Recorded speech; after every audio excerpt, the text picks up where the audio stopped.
So, ja, schönen guten Abend an alle, die hier auf der Bühne sitzen und auch an die Zuschauer zu Hause und auch die kleine Gruppe, die hier mit sitzt.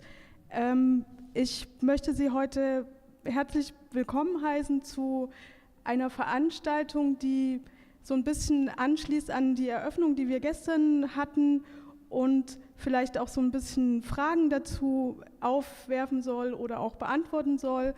Wir haben hier einen Livestream und ich würde gerne die Zuschauer auch vielleicht kurz noch vorweg, bevor ich dann auch alle vorstelle, dazu ermutigen, auch einfach Fragen zu stellen, falls irgendwie was unklar ist oder so.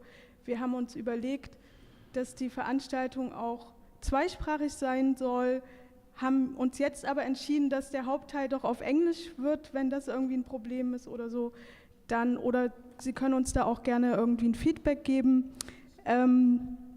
Genau, und ich würde jetzt einfach die Personen auf dem Podium vorstellen, kurz auf Deutsch, und dann werden wir so ein bisschen einen Sprachmix haben, aber wir werden wahrscheinlich hauptsächlich doch auf Englisch reden, weil auch, damit es auch jeder auf dem Podium versteht und mitreden kann. Genau, so. Ganz kurz, also wir hatten ja gestern die Eröffnung und da hat die Künstlergruppe Para auch schon so die ersten Interventionen oder die großen gemacht. Genau, und da haben wir jetzt dazu diese Diskussionsveranstaltung oder Gesprächsveranstaltung, die wir genannt haben, Steine dekolonialisieren oder dekolonisieren. Wir fragen uns halt, inwieweit, was bringt uns jetzt auch diese Aktion, oder reflektieren darüber, wollen darüber reflektieren und das vielleicht auch in ein bisschen größeren Kontext setzen. Genau, und Para ist eine Künstlergruppe aus Berlin, Hamburg und Frankfurt. Da haben wir hier Vanessa Opoku sitzen und Bastian Sistich. Die werden dann auch noch mal ein bisschen was erzählen zu dem Projekt. Das Künstlerkollektiv befasst sich ja mit so Fragen von Narrativen der Erinnerungspolitik und befragt dabei eben auch, wie Kulturerbe, ja, ich bin gerade ein bisschen durcheinander, aber verknüpft das auch eben mit diesen aktuellen Fragen, die wir gerade haben, von Kulturerbe bis hin zu Zusammenleben, und arbeitet dabei auch interdisziplinär, performativ und mit verschiedenen Techniken. Da werden wir jetzt gleich auch noch mal ein bisschen was darüber hören. Dann haben wir eine Künstlerin, also das Projekt war zusammen mit zwei Künstlerinnen aus Tansania auch gemacht, einmal Valerie und Rehima. Rehima kann leider heute nicht da sein, weil es gab irgendwie dann, es gab Probleme mit dem Aufenthaltsstatus. Sie hat das Visum ist abgelaufen, sie lebt eigentlich in Wien und bekommt erst Mitte März dann die neue Visa oder die neue Aufenthaltszusage und konnte halt jetzt einfach nicht reisen. Das ist jetzt leider ein bisschen schade, aber ist eben auch Teil dieser globalen Auseinandersetzung von wer kann wohin reisen und wer ist vielleicht mehr eingeschränkt. Valerie Asimwe Amani sitzt neben mir, ist auch eine tansanische Künstlerin, lebt aber in London und ihre Kunst oder mit ihrer Kunst versucht sie eben auch multidisziplinär verschiedene Sachen zu erkunden und dabei auch verschiedene Techniken, Medien anzuwenden. Genau, und ihre Arbeiten bewegen sich dann auch an so Schnittstellen von bewegten Bildern, Textilien, digitalen Collagen und Texten und sind intuitive Interventionen, die darauf abzielen, Brücken zwischen dem Körperlichen und dem Spirituellen zu schlagen. Dann haben wir noch zwei Gäste aus Berlin. Einmal haben wir Minyaka Sururumboro. Er ist auch Tansanier, lebt aber schon seit über 30 Jahren in Berlin und engagiert sich da schon seit den 1980er Jahren für eben auch solche Fragen der Erinnerung an den deutschen oder an der deutschen Beteiligung an Rassismus, Kolonialismus und Versklavungshandel und ist unter anderem Gründungs- und Vorstandsmitglied von Berlin Postkolonial, beschäftigt sich mit den Spuren der Kolonialgeschichte in der Hauptstadt und führt auch so kritische Rundgänge und Touren durch Berlin durch, zum Beispiel im afrikanischen Viertel, und setzt sich da auch für diese Straßenumbenennungen ein, von denen wir wahrscheinlich auch alle schon mal gehört haben. Genau, und ist auch treibende Kraft der Kampagne No Humboldt 21, von der wir wahrscheinlich auch alle schon mal gehört haben. Er setzt sich zudem auch schon seit Jahren für die Rückführung menschlicher Überreste oder Gebeine und die Restitution des afrikanischen Kulturerbes ein, was ja auch ein großes Thema ist jetzt in dieser Umgestaltung vom GRASSI. Und dann haben wir noch Jan Le Gall, auch aus Berlin, ist Kulturwissenschaftler und Mitarbeiter am Institut der Kunstwissenschaft der TU Berlin. Er hat promoviert zum Thema auch menschliche Gebeine aus der Kolonialzeit und arbeitet jetzt in einem Projekt The Restitution of Knowledge. Das ist auch so ein bisschen globaler ausgelegt und da geht es auch um die Frage von Plünderung im Zusammenhang von sogenannten Strafexpeditionen auf dem afrikanischen Kontinent. Jan ist auch Mitglied bei Berlin Postkolonial und auch bei Potsdam Postkolonial und macht da auch Führungen und verschiedene Veranstaltungen.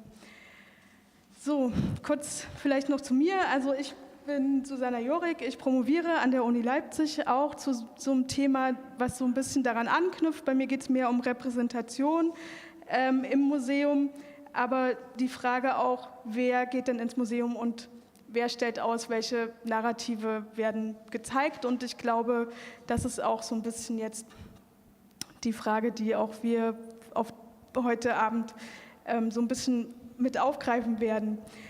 So, I'm gonna switch into English now. Yeah, so maybe first of all you want to introduce the project and the idea behind it and just give us a short introduction. Yeah. I'm going to switch back to German. Okay. Das Zentrum unserer gemeinsamen Arbeit ist ein Stein, der 1889 durch den Kolonialgeographen Hans Meyer vom Gipfel des Kilimanjaro abgetragen wurde und in der Mitte zersägt wurde, eine Hälfte dem deutschen Kaiser geschenkt wurde und die andere Hälfte in seinen Privatbesitz übergegangen ist. Die Hälfte, die dem deutschen Kaiser geschenkt wurde, ist verschollen geblieben und wir beschäftigen uns also in der Gesamtarbeit aus zwei Perspektiven mit diesem Stein. Die eine Perspektive, die verschollene Hälfte, damit beschäftigen sich Valerie Essimo-Armani und Rehema Chachage aus bestimmten Betrachtungswinkeln mit und mit der anderen Hälfte, die im Privatbesitz geblieben ist und nun zum Verkauf steht in einem österreichischen Antiquariat. Damit beschäftigt sich Paare.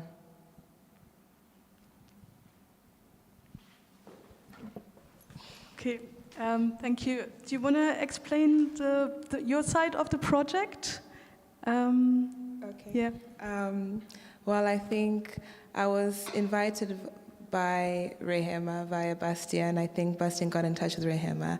And I think from our side, we wanted to approach the project from the side of the mountain.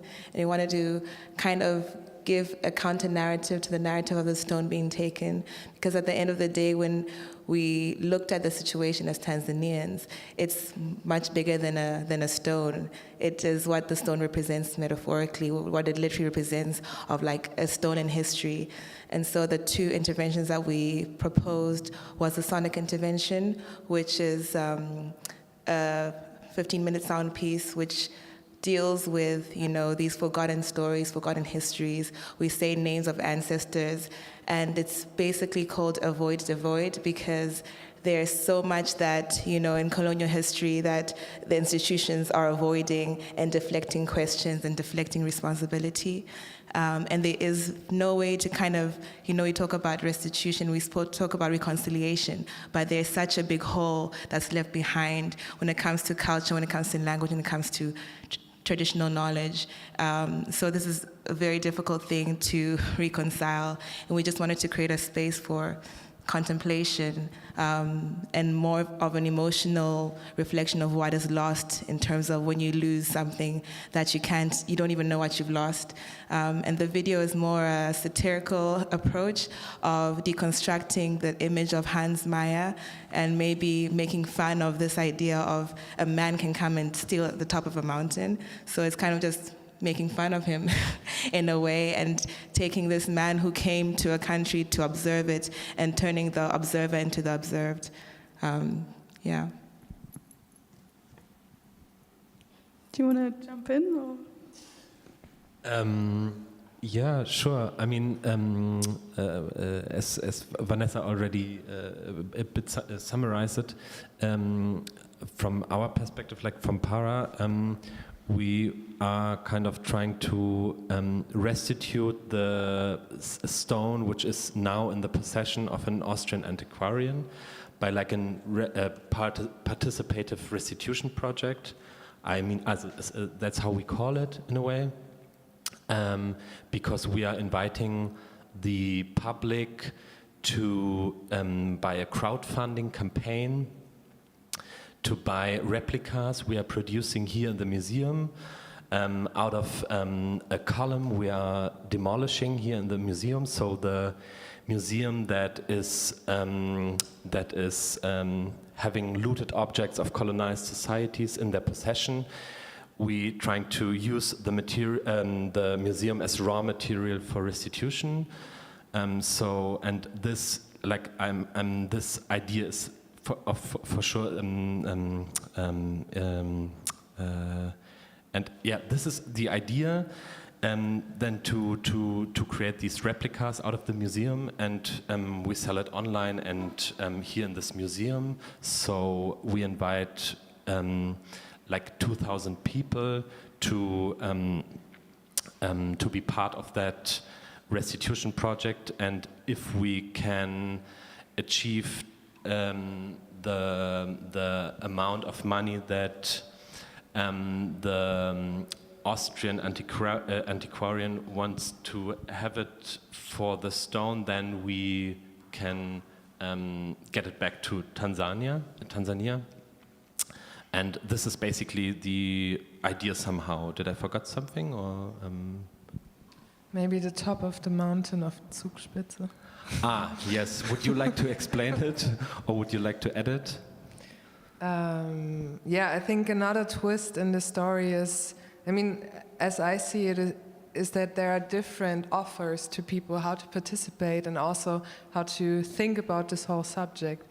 And another offer is that last year we went on the top of Zugspitze, which is the highest German mountain, and broke off 6 centimeters of it. And we brought it to Leipzig, to the museum here, and it's safely stored in a, how do you call this? In a vault. In a vault, yeah.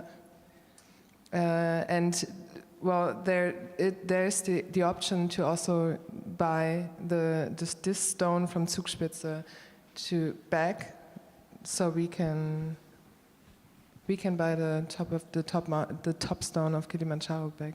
Like to use it as a hostage, and to also to use the logic of the museum that is like haunting stolen objects. So we put one stolen object more in the museum to restitute the summit stone of Mount Kilimanjaro. Yeah, and in our research phase, we also made contact to Mboro, at one point. And there's also an interview with him we made with him in the exhibition, and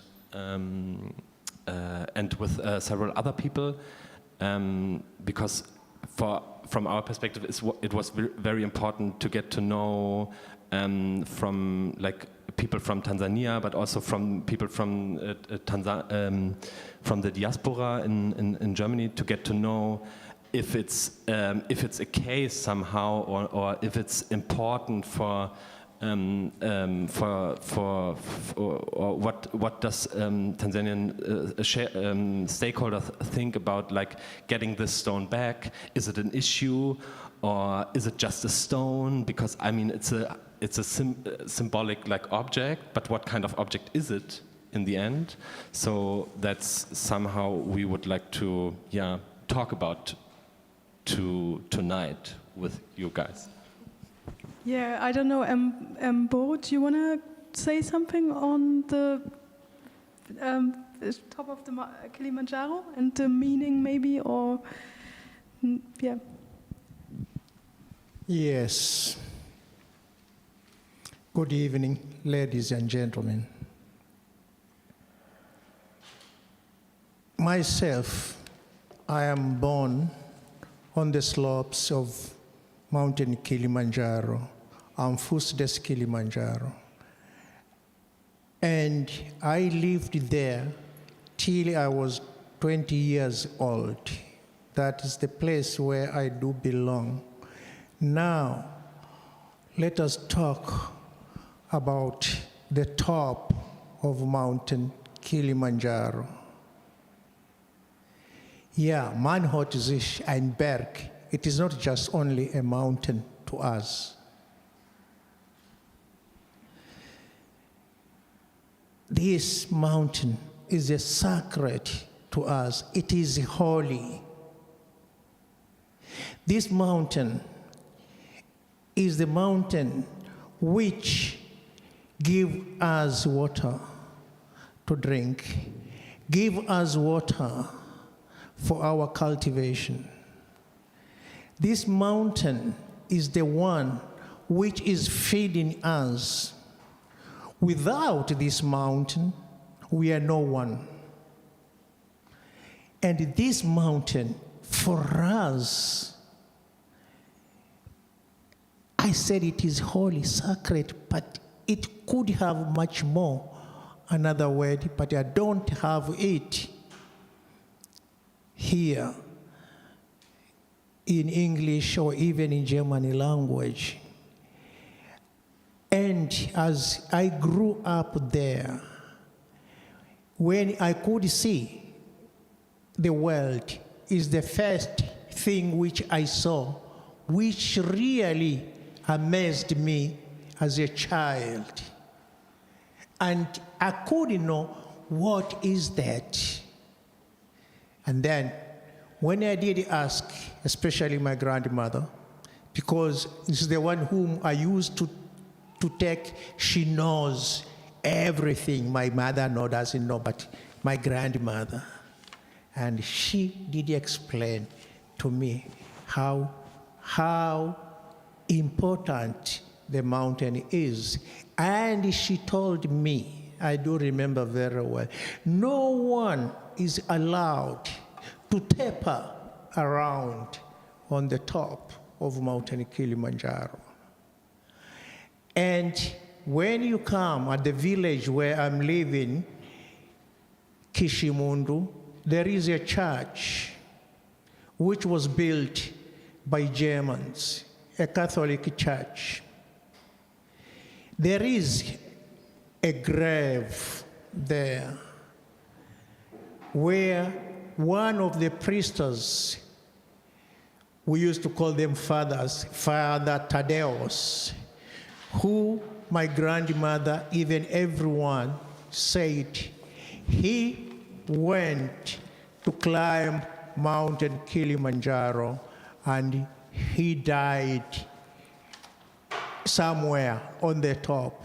And he was brought back by people and he was buried in the graveyard of the church. And even today, if you go there, the readings are there. And people say that God punished him to taper on Kilimanjaro. Why doesn't he taper on the altar of the church? Because that top is like the altar of the church and nothing else. Just imagine someone goes here in the church and he takes his chainsaw, nimmt seine Kreissäge und die nimmt ein Teil weg.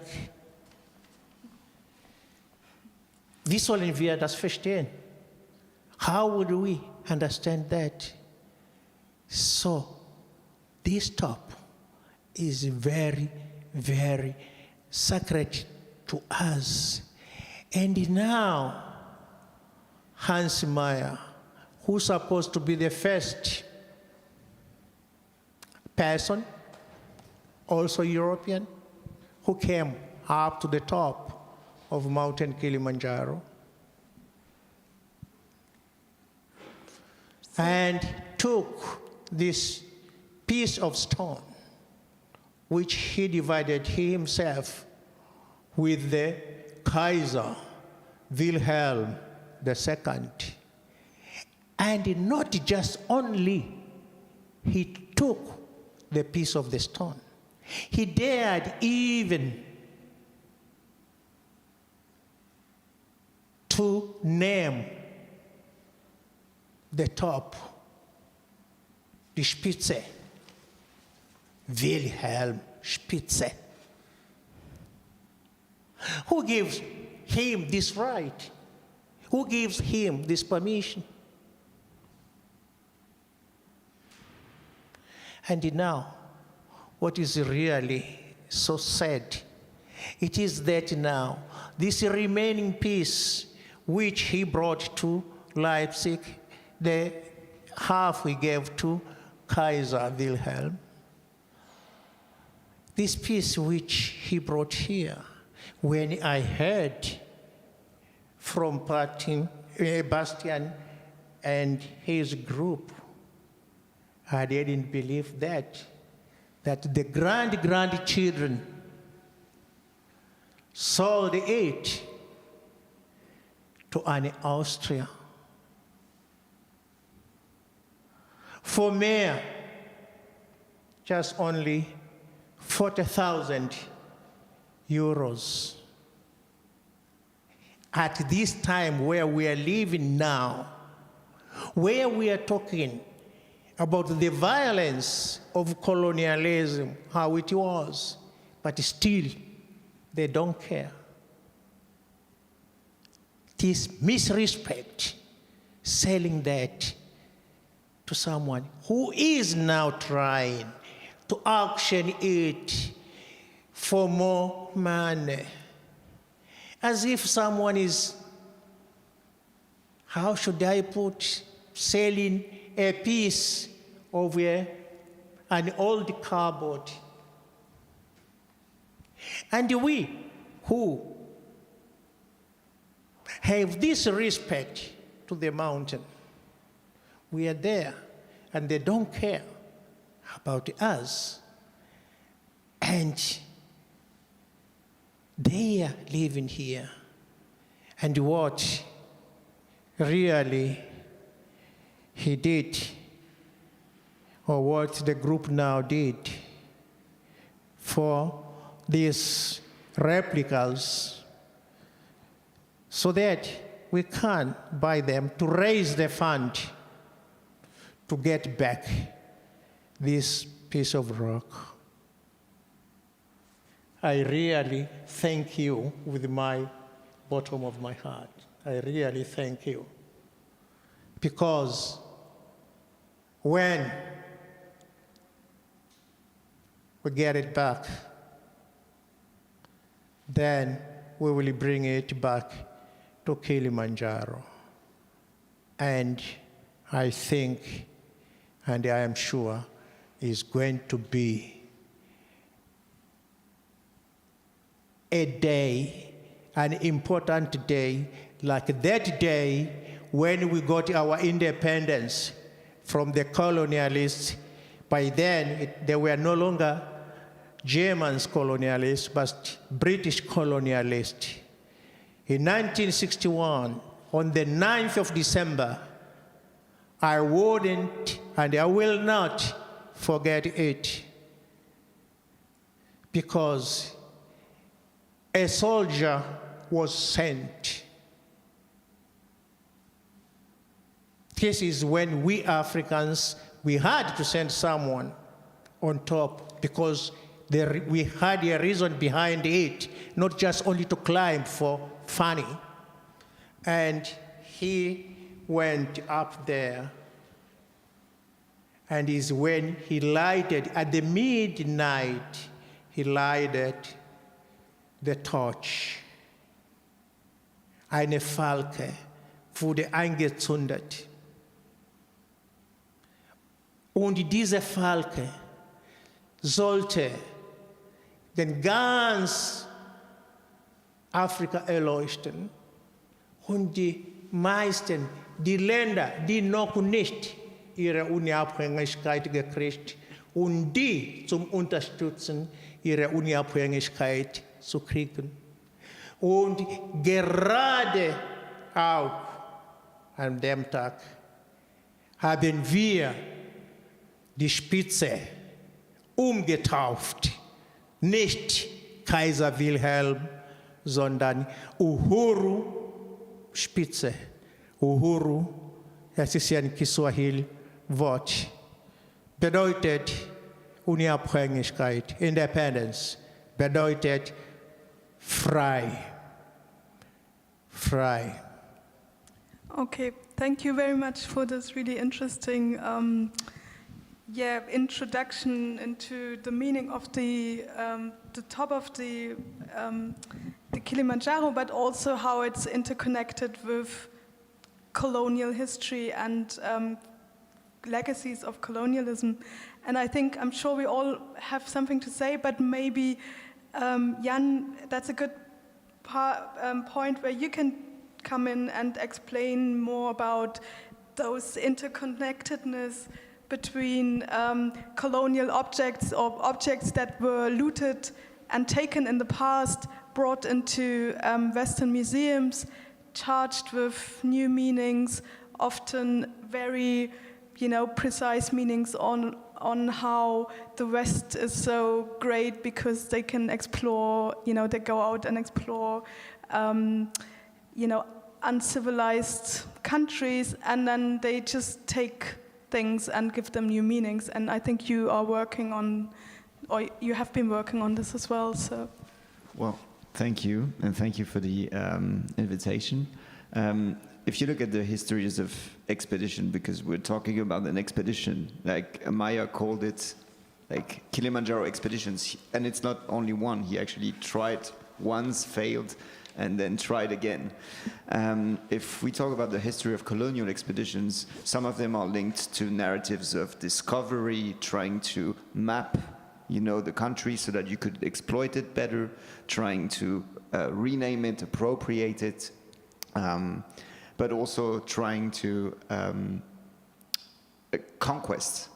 Expeditions are also very much linked to conquest. And Maya, when Maya was there, he was not the only German there. Like, there were German colonialists stationed that helped him. And in the history of colonial expeditions, the problem is that when you look at the archives, the colonial archives, very often the names of the helpers and the people that were taken on those expeditions paid a really meager salary to carry everything for them, are not present. And this is something that we lack. And this is one of the, even if they're like, you took something away from the Kilimanjaro, the top of the Kilimanjaro, so you left something, you left a gap, but there is also a gap in names of people. You remember Maya, you remember Porcella, the second, the Austrian actually, which is pretty interesting, the Austrian that was with him during that expedition. But lots of people forget that one of his porters was called Muini Amani, and he was actually cooking for Maya all the time, and going to fetch water, going to do the hard work actually for Maya himself. And I think that we've all got different ways of decolonizing. I mean, Boro was talking about rather independence, so renaming the peak with the independence of Tanzania. You are going towards like cutting off the images that Maya took, these images of the peak, and putting them next to each other and kind of questioning this gaze towards the landscape. You use humor as well, and I think humor is also very much part of decolonization. You go towards the financial, the problem of like selling those artifacts, and lots of museums actually bought artifacts, and we should remember this. There was a lot of money involved, but I think that we should also think about empowerment, and with those different types of decolonization, thinking about like finding the names of the people whenever we can and tell the stories, perhaps without Maya's name, but with the perspective of someone else. Yeah, I don't know. Does anyone want to add something?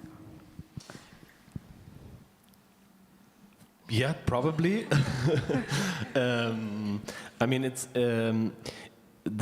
somehow also about like the whole project is connected to the question if it's possible also to restitute a narrative in a way, because like Maya, he was able to like produce this narrative of conquering like a whole mountain, like to say it, now it's belonging to the German colonial power. And so what's interesting also for us, it's that so much about the powerfulness of fiction in a way, because it is in the end fiction to say this is the summit stone and it's belonging to Germany. And in the end, it has a real impact, the kind of fiction that were produced by someone like Maya. And so it's the question if it's possible to restitute the narrative that Hans Meyer produced somehow, and now we are trying to rewrite in a way this narrative because we are doing this participative restitution, and in the end there will be a different stone than in Tanzania one day than the stone that was taken away, because then in the end there will be a stone that is there by the help of 2,000 people, and yeah, that's, I mean, interesting. And I'm interested in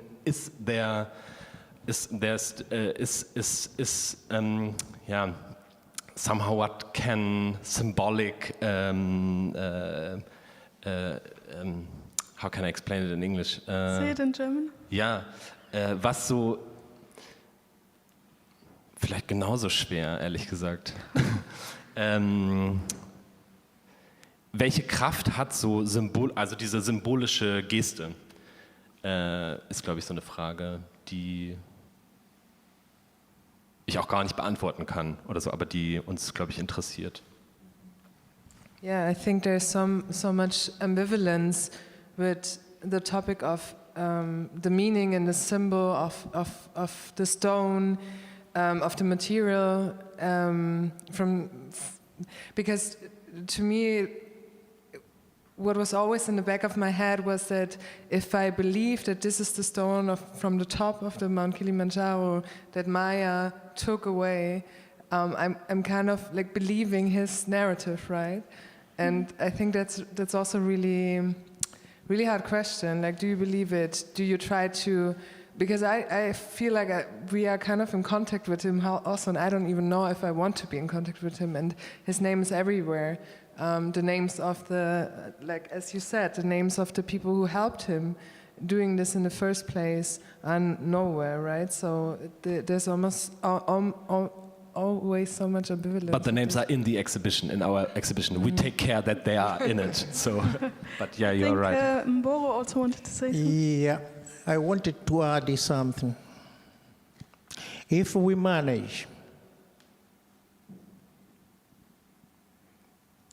to buy it back, I think people want to know, what are you going to do with it?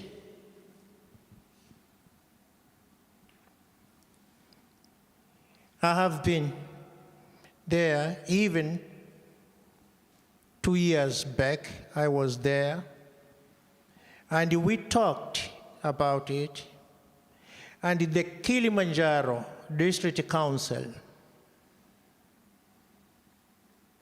has already offered a building which is totally empty. And this building is where we are expecting, if we get back the objects which were looted, which were stolen from Kilimanjaro region, which are here, then that building is going to be a museum of the robbed objects, just only the robbed objects, and not other objects to come in there. And also, at the same time, we are working very hard to have our ancestral human remains. These are heads, sind die Köpfe. And also, if we are going to get them back, beside this building is where, for those whom we cannot find, to whom it does belong to, then they will be buried there. And they are put just only a small building, wie eine Kapelle, where the information will be. And the people, they can come and sit there and read and know what happened during the colonial time, what happened. So this stone also, inside there, we will find a very, very nice place, is where you find even we have a small hall when meetings are being done, and is where people are sitting. Then in front there on the walls, where then should it be? Because this is the history. This is shared history. Must be written there. And you find the generation who are coming, or the generation, especially young people, they just only hear it. Me, I can imagine how it was, because I also grew up in the colonial time. But she knows just only from the history. But that feeling is different. But when these objects are there, and then the history is there, then is where. And it also will be a very, very good way of the young generation to change ideas. Germans will be in Tanzania, students, and students from Tanzania will come here, and then they will be learning about colonialism, about war, because there were a lot of war too. We don't have to forget about that. Yeah, thank you. you want to? Yes, I just want to add to what Prof. Mboro said, because I found it interesting as someone who going to the National Museum in Dar es Salaam and going to Moshi, and you walk into a building where you expect to learn more about history, and it's empty. You know, we have printed out papers with an object on it, laminated, stuck on the wall. And so I think going to the British Museum, even coming to this museum and seeing more objects about my history than I'm able to see in my own country, you know, that's the narrative there. And I think that's why it goes beyond the stone, you know. Like, you can take away a stone, but you can't take away the spirit of the people. The mountain still stands, but what it is like the access to that history, the access to that knowledge, and the fact that, you know, we're from different generations. In my generation, it's hard to know what you lost if you don't even know that you've lost it. And there's very little access to that knowledge. And a lot of the papers, even with this very controversial thing happened with the Humboldt Forum, you know, a lot of papers and a lot of information is published in German, and it's something that I can't access, something that my friends can access, something that my family can't access. So I think in terms of, you know, having this dialogue and talking about narratives and talking about even erasure of histories, I think it's also important to talk about how do we make things more accessible? How do we ensure that, you know, after these discussions, that there's access with people knowing where to find information, with people being able to reach the objects that are rightfully theirs. Yeah. Thank you. Yeah. I don't know, anybody wants to? No. Because, I was also thinking, and it kind of connects as well. So we were talking about how this object has now this shared history, but also how it's been charged, you know, with different meanings and different values. And I thought that was really interesting, that it might not be, you know, even if it was returned, and we're going to talk about the returning process also in a minute, but then it wouldn't be put back on the Kilimanjaro, but it now has a new meaning and a new value, but then also in terms of how much is it worth. And I think from what I was reading in some of the information you gave, it was sold for 40,000 and then supposed to be sold for 200,000 euros. So just because it has this connection of it's the summit of the Kilimanjaro or the top, it suddenly becomes so expensive and valuable, and and then I don't know if you want to talk about it, because you were kind of challenging this as well, and then also the question arose: is it really important to buy it back, or should we maybe spend the money on something else? So I don't know who wants to come in here. You should go, because you have a more critical perspective on it than I have. I don't know. I mean, I think it's also important to know we are many people, right? So everybody has their own perspective on it. I think my first response was we should steal it, I think. I don't know. I think it's, I don't know, it's a rightful question to ask, like, is it really worth it, like, buying it back for this amount of money, or would it be better but to me, it's just one of the possibilities that could happen within this exhibition and within the period of this work, because I hope it has become clear also when you visit the exhibition that it's really, really process-based, and it can always change, like, from one day to the other it can change, and if we come to another conclusion, it could have another outcome, right? Yeah, I mean, somehow the exhibition, the whole project is also, an invitation to people from Germany, from Tanzania, to take part somehow in this, especially in this question, because it's hard, and we are, as Vanessa said it, we are a lot of people, so there is no like one opinion about it. And I remember one chat we've had with Rehema, that she said once that is highly important that the restitution project shouldn't produce any more white profits in Europe.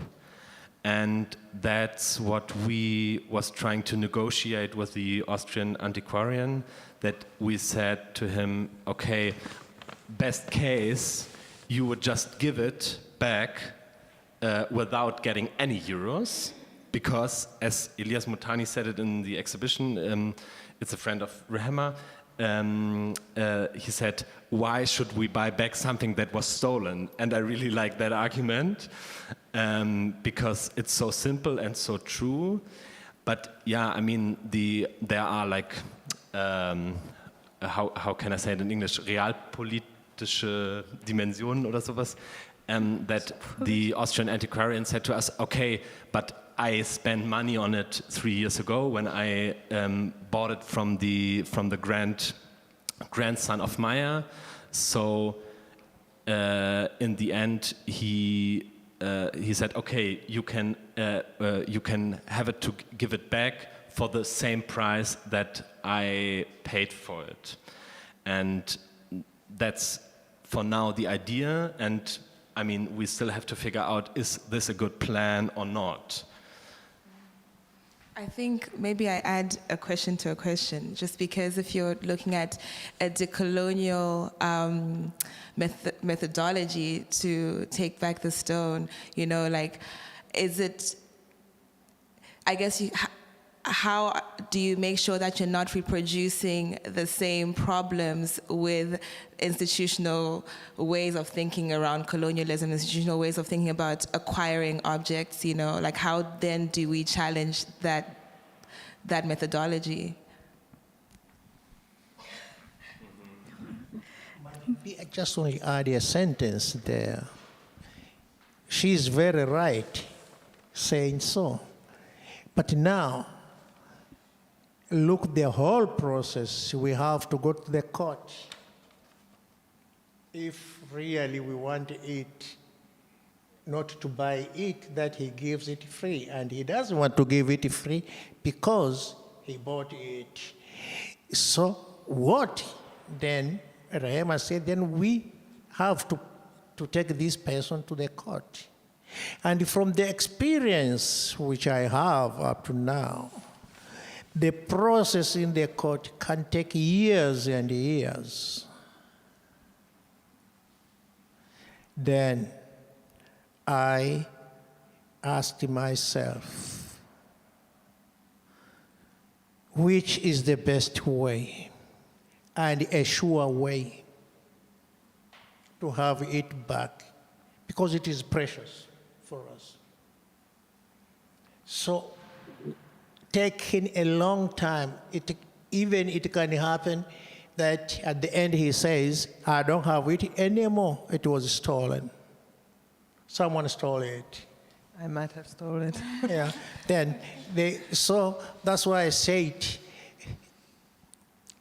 let us remain in this way. I think that is, it gives us an assurance of getting it back. And if we get a lot of people who are going to contribute, then I think still it remains the best way.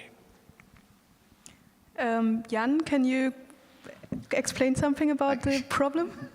I can kind of jump in because I had a conversation with a Kenyan colleague who lived in Potsdam and did his PhD in Potsdam, and I told him about this piece of rock in the new palace in Potsdam.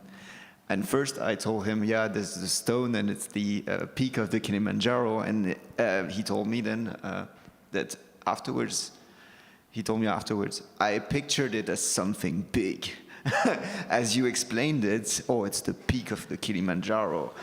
He thought there was a stone that was restituted from Berlin, which actually was in the Tiergarten in Berlin, and it was a big stone. It was restituted, I think, to Paraguay, if I'm not mistaken. So Odur, my colleague, was like, I thought it's big, but it's only 6 centimeters. because we went together to the new palace. We took photos, and he was like, "What?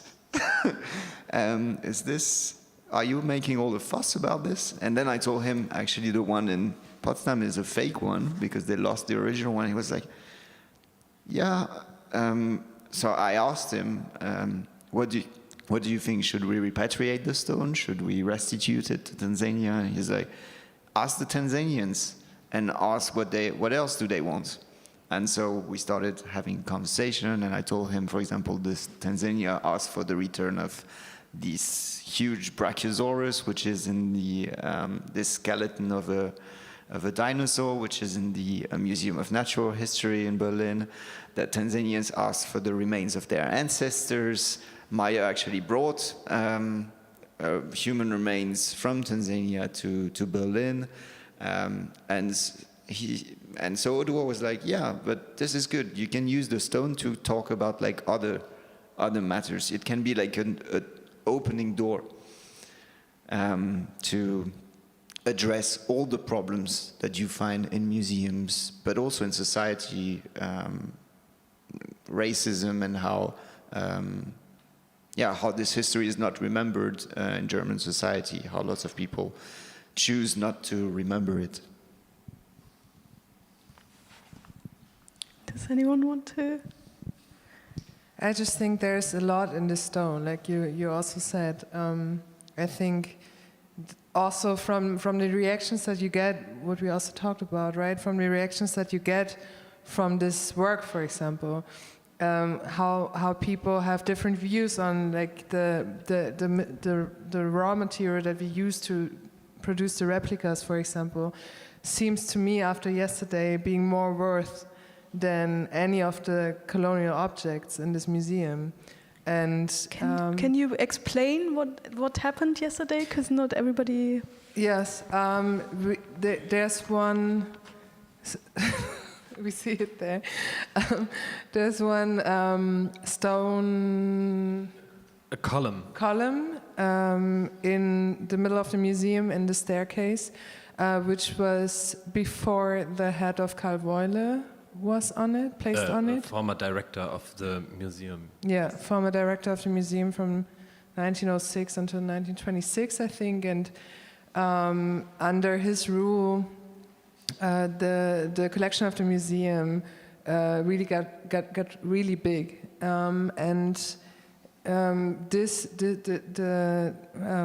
What is the name? The column. The column. Thank you. The column of the stone column that we see there. We use it as for grinding down, and you use it for the material for the replica. So every replica you buy, the scruple that you can buy, there's 2 grams of this stone from the museum in it. And you had mixed reactions, I think, to the intervention? Does anyone? It's always hard to really know because some people are more vocal than others.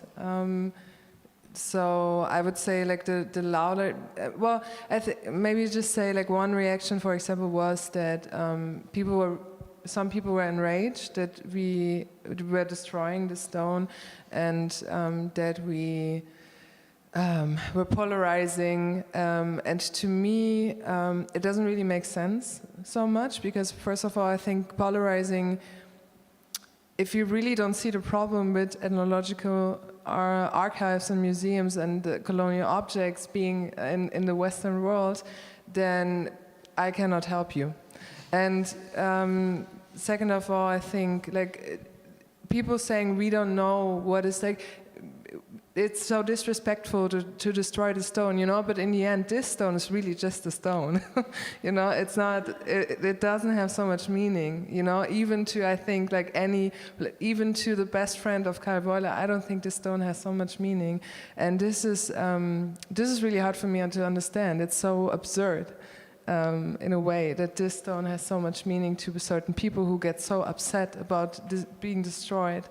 And then on the other hand, not being upset about the whole topic and not even listening to it. Because, of course, we don't take it, like, you can interpret it as you wish, but we talked about humor before, right? And this work of these actions that we are taking has a lot of humor in it, even though it's a really serious topic and it's a really hurtful topic also.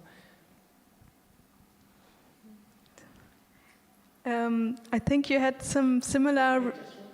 Yes, please go on. There is, according to history, Leipzig played a very, very big role in Kilimanjaro.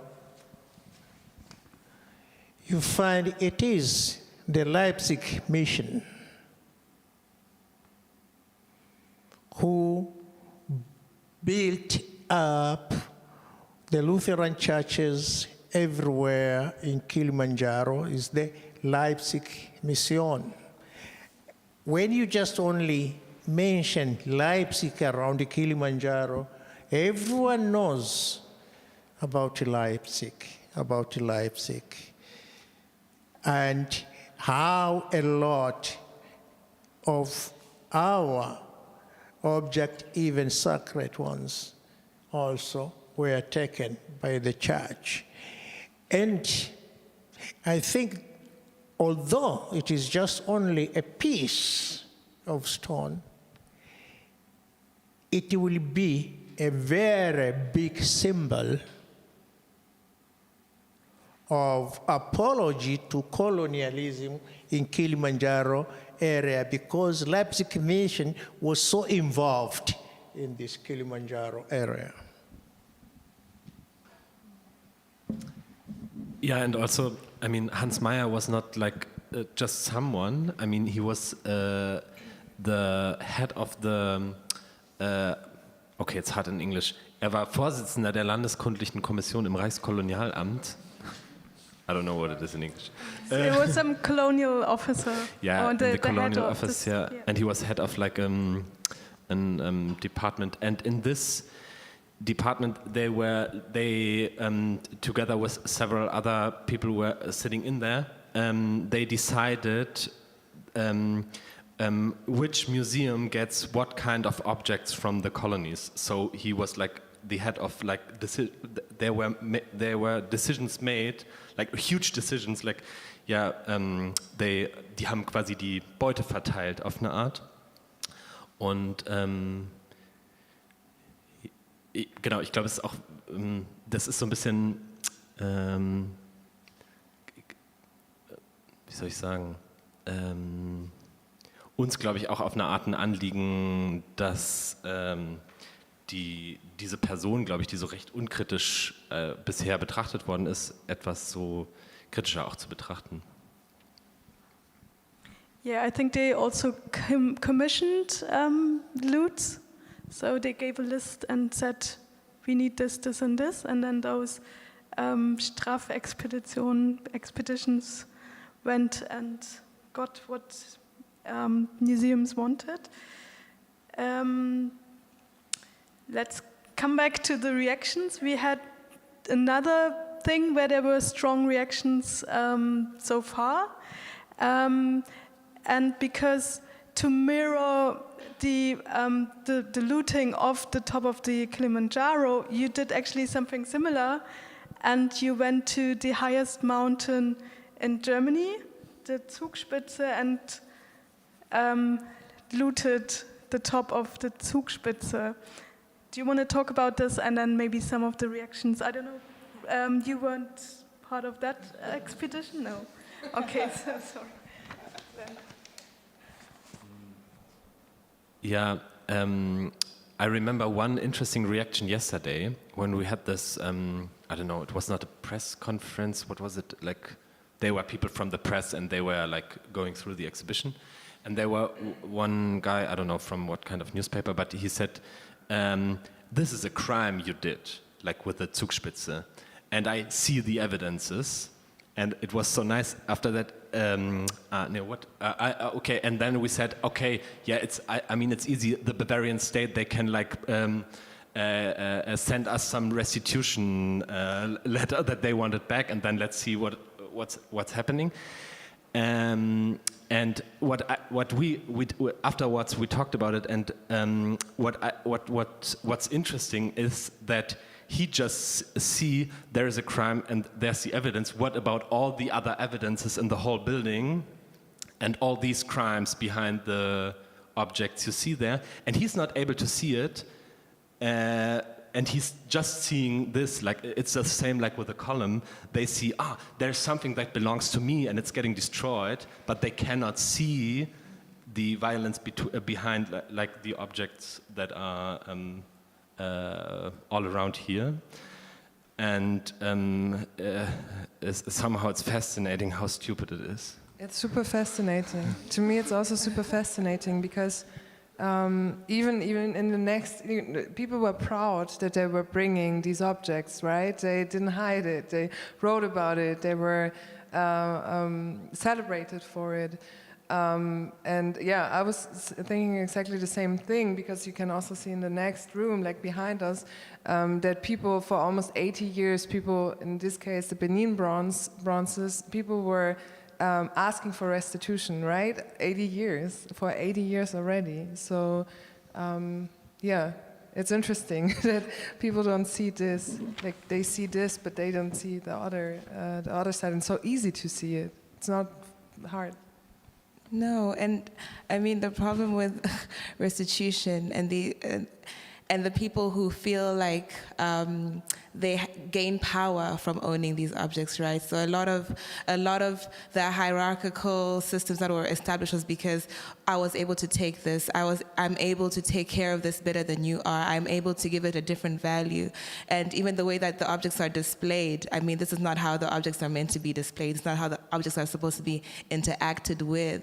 But I think people feel threatened when you're destroying their precious column. They feel threatened because you're now destroying something that makes me feel powerful. And maybe this is one of the issues, maybe this is a psychological issue with decoloniality and restitution. It's like people feel like they're losing their power, and a lot of things about, you know, supremacy and how the white West works is holding on to that power and that identity of like, I am still the ruler, I'm still calling all the shots, I'm still making the decisions. So yeah, it's fucked up. And what is behind it is, of course, it's just not just an object. Just take a mask or take the Benin bronze, one of the Benin bronze.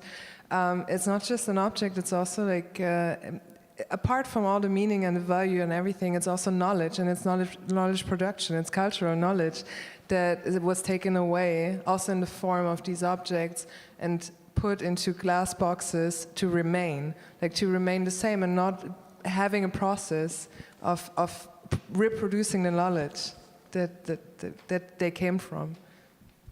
Yeah, it also kind of established this dominance of what knowledges are dominant in the global understanding of history and discourse.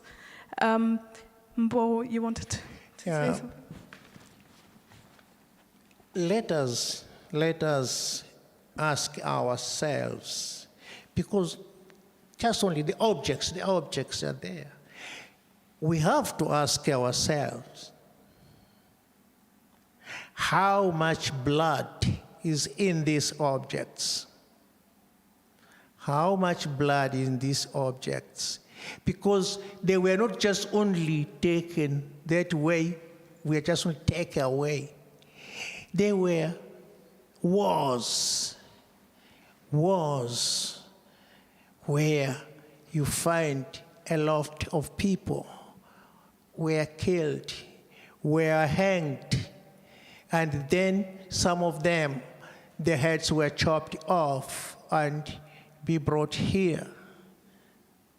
Because if it was so, because you find Gesammelt Sammlung, these objects were not lying on the ground and so on, then they go there and they collect it. There were wars, and a lot of people died. And when we are talking about in this Kilimanjaro region, there were a lot, but two are very, very known. And against Mangisina in 1891, and in 1900, where Mangimeli and the others were hanged, and he was slaughtered, the head was brought. We are looking for it. We don't know where it is, but also we know here already they are around from Kilimanjaro area. There are some already around, 4 of them too. But still are more, and still we are looking. And when we are talking about these objects, or how also Maya himself got these objects to bring here. It wasn't that our ancestors were just only sitting there, okay, you can take it. No. No. It was a bloodshed. Blood was shed. And that's why I say, when we achieve something like that, it is also for us a wound has been a bit repaired. A bit repaired. It is a good gesture. If I can jump onto that, because the panel is called Steine dekolonisieren, and Maya also brought some a collection of mineralogy that is today at the Bundesanstalt für Geowissenschaften und Rohstoffe, which is in West Berlin in Spandau. And so there are many rocks and stones that he took from the Kilimanjaro region, and there are many of those mineralogical collections everywhere in Europe that are also connected to colonialism. And when I hear Mboro talking about wars, talking about the blood that is hanging on some objects, something that Bénédicte Savoy also said for art and cultural heritage, we should also think about minerals, because and this is the work of Otomon Nkanga, for example. She went through mineralogical collections and looked at the collections of copper from Tsumeb, so from the north of Namibia. And Tsumeb was one of the most prolific copper mine on the African continent. And it was so first, like 2 British colonialists arrived there and said, yeah, it's going to be really hard to build a train to Tsumeb because there's the desert in between, it's so far away from the sea, etc.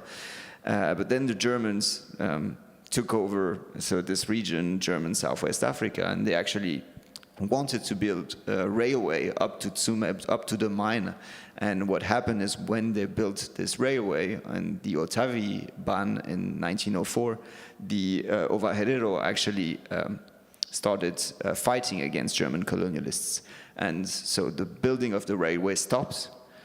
And when the Ovaherero were then taken into concentration camps and exterminated by the Germans, and the Germans did genocide over there, they actually took the Herero to build the railway because they couldn't do it themselves, because it was you were under 42 degrees building a railway through the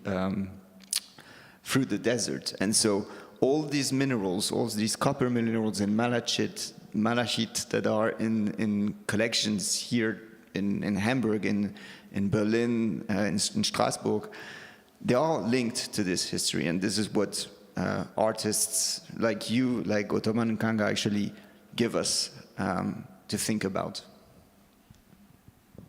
Yeah, well, thanks for making this really important connection, because it also links to probably to current situations like mining in Africa. So maybe we can even think about taking the top of the Kilimanjaro, and then now we have, you know, people and geographies being exploited by the West, and it's not just Germany or Europe, but it's also, I think, Canada is a big player in this, but how this is also all interrelated and connected, and then how narratives that actually belong to this story are taken away and not explained, like the blood that and the lives that have been lost on this through these processes. Yeah. So basically this process is very often called extractivism. So colonial extractivism takes many forms. You can take copper out, you can gold, obviously. You can take the names out. Lake Victoria, for example, for me is an example of colonial domination through extractive practices of language. And I think that now with everything that happens everywhere in the world, like Roads Must Fall movement, Black Lives Matter, also the debate on restitution, etc., there are many people that start coming together and looking at those different practices of extractivism and how they affect today. Because, as you just said, like Eastern Congo is a place where colonial extractivism still takes place. Australia, for example, Australia is also a settler colony. It's still a colony. It's still colonized. And in South Africa, there are questions on land restitution that are very much linked also to mining. The mining companies have said, we're going to restitute land, but only land that is not fruitful for mining. So you see how all those questions come together in different parts of the world when we think about decolonizing land, decolonizing knowledge, etc. I have to ask, I think we have about 15 minutes left. Are there any questions from the audience or? No, okay. So, yeah, I want to encourage you if you want to join, and if you have a few questions or one question, please be happy to ask the question. And then I actually have a question. Yeah, well, that's good. Yeah. I was wondering, because, I mean, this is of course like the 2000s panel discussion about restitution and colonialism and these objects. And I think sometimes I wonder, I understand that institutional processes take a lot more time, right? They take years, and 20 years, 30 years, they can take that long. Also restitutional processes. But sometimes I wonder, does it go somewhere, you know? Is it actually, like, does it make a difference? Like, is there something going on now that didn't work before? Like, is the message, I remember the message with the news with the mini bronzes, for example, like, is it really revolutionary that finally, because to me, it kind of feels crazy slow. And even just sitting here and trying to convince, or maybe we are not, but I'm not sure about this, convincing people of the necessity of talking about these topics almost seems, it just seems absurd to me. And I mean, often the people who are participating in these conversations are not the people who we're fighting against, you know? Like, how do we get to the people who actually hold the power, who hold the decision-making? Because a lot of these institutions are guarded by an elite group of people who are 100% against restitution, 100% against everything that decoloniality stands for. So, yeah, I think that's a great question. I don't know if we're going to answer it tonight, but what do we do?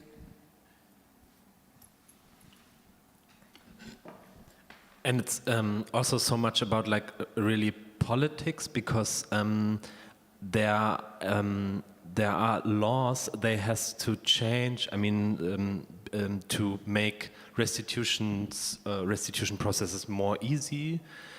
And I always have the feeling that the politics are not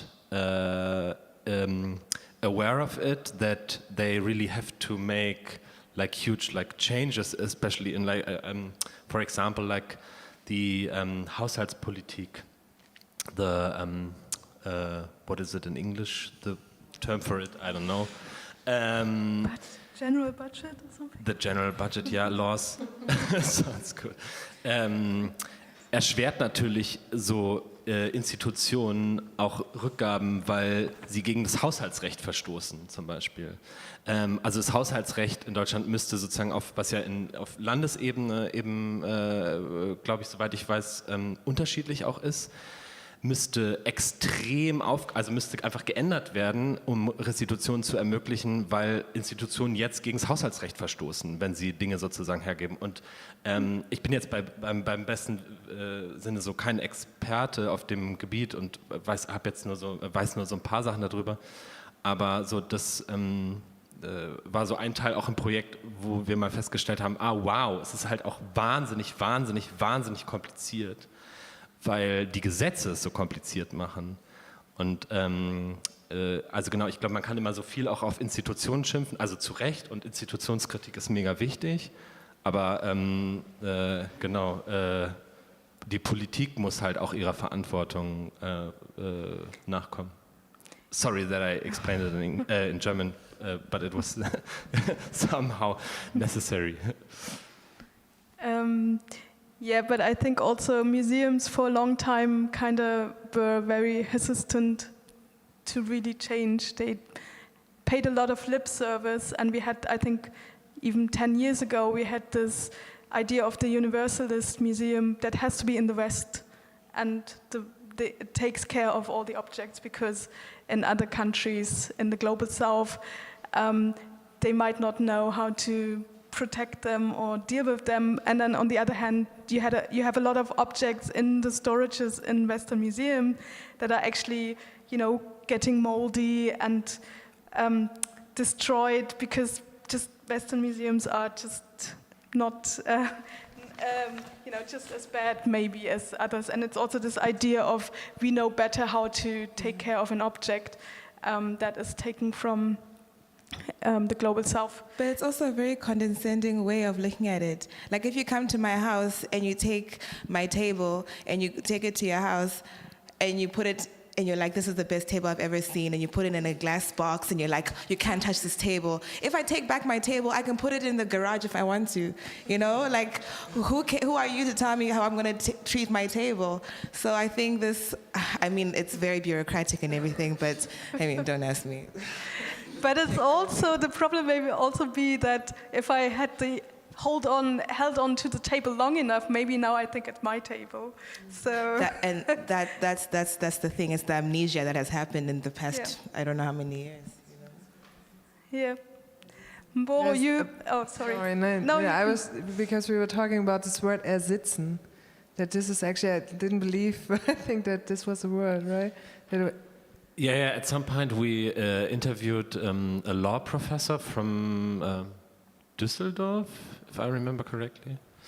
And we asked her, how can Maya, or the grandson of Maya, say that this object is in my possession, I mean legally, like by law. And she said to us, he had the term for it. The term for it is ersitzen, like, because he has it like more than 20 years, and after 20 years, when nobody is like saying it's stolen, then it's legally yours. So if I got my bicycle got stolen and I don't say 20 years nothing, then the one who stole it can say it's mine. Are these laws in Austria? No, it's the law in Germany. It's ridiculous. Yeah, and what would you like to? Oder was wolltest I du didn't want to add anything. Okay. I was just saying like this. I actually have a question from the audience. The question is, so what is going to happen when you collected the money for the stone? Is there going to be a second intervention, or do you already know what you're going to do when you have the money for the stone, or you bought it back? After we've brought it back, or? Yeah, when it's given back, I mean, it's not fully clear yet if you want to buy it back, as far as I understand. I mean, the whole process we started now is somehow an invitation, and there are different opinions in the room about it, and we still have to figure out it. I mean, Mboro proposed, made a proposition. What could happen with the stone, and there are other propositions around. There are like the idea of having a community museum in Moshi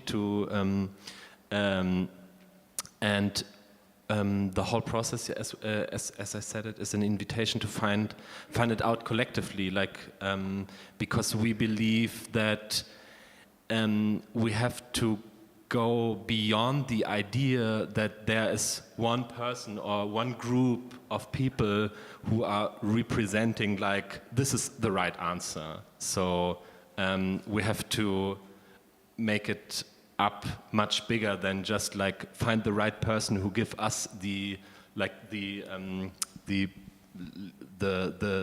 good answer we want to hear, if you understand. But maybe also this question is meant in a way of like, are we doing this now for like any object in the future, you know? And I think... Yeah, I mean, there are a lot of possibility. museums in Europe, and they are all made of like stones. So this, I mean, maybe this is just the beginning of like mining a lot more museums to restitute more objects. I don't know. Yeah, there are a lot of stones in the natural history museums all over Germany, I suppose. Yeah, but the intervention, maybe you can briefly explain what is going to happen with your project in the next months or years, and are there more interventions planned? Yeah, I mean, we have the plan to have more rounds than this one. I mean, this was the first one, and we are looking forward to have even more discussions. Maybe not just in Europe. We would like to have, we call it like round tables. Here's no table, but maybe you get the picture. So yeah, and we would like to have also these kind of talks about it also in Tanzania with people. And yeah, then let's see where it goes. Yeah.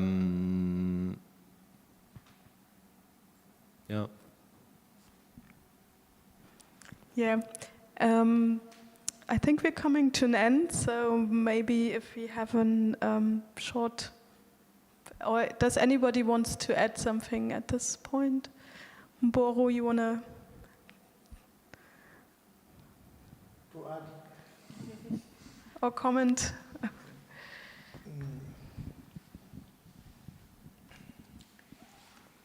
What am I going to add there is not too much. I've talked.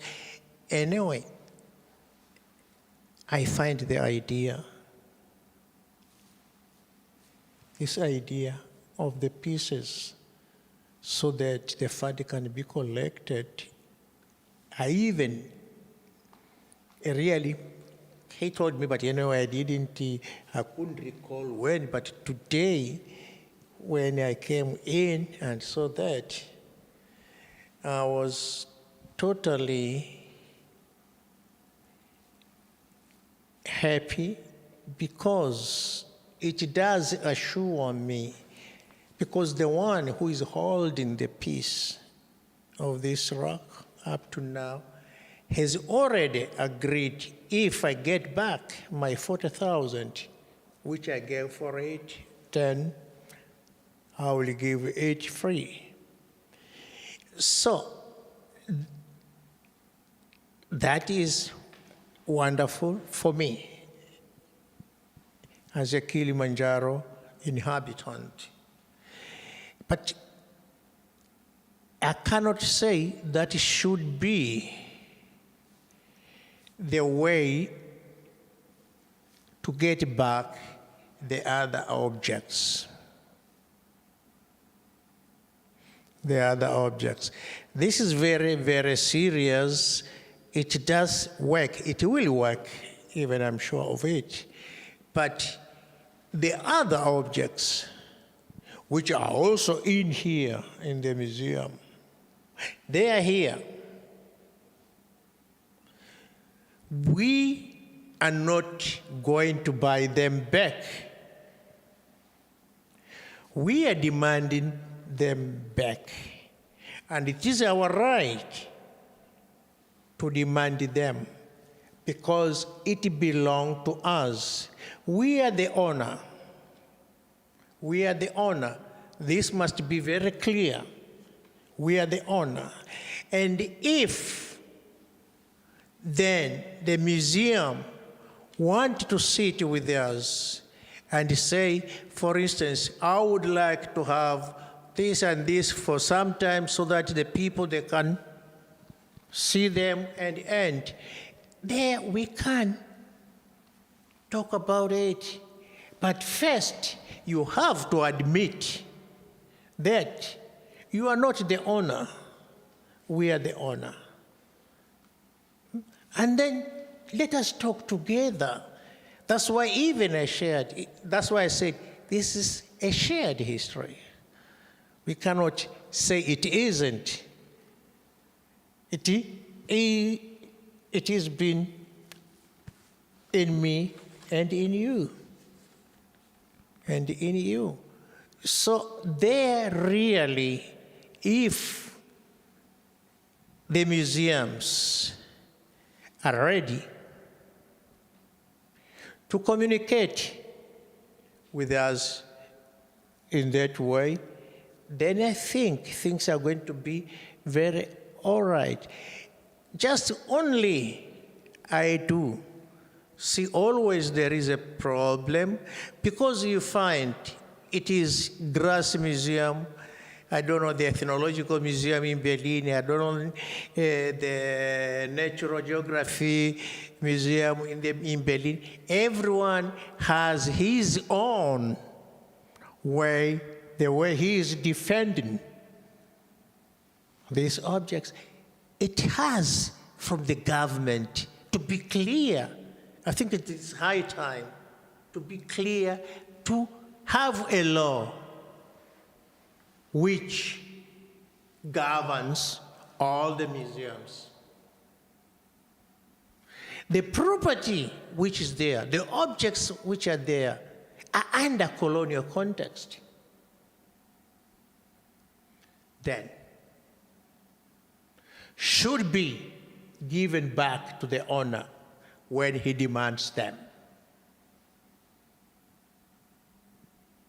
And then that is clear when there is this law which governs all the museums. As someone is saying, look here, I will do this or that, I will give you this or that back, like what I do hate, like what the Linden Museum in Stuttgart gave the cross and the Bible. Don't forget that. The missions are the ones who first came and tried to know the people, and they got the knowledge how my ancestors were living, and then they tell the colonizer, now you can come. You have to go this way or that way or that way. And these are the same the missions who really say you don't have to practice your culture. It is sin and so on and so on.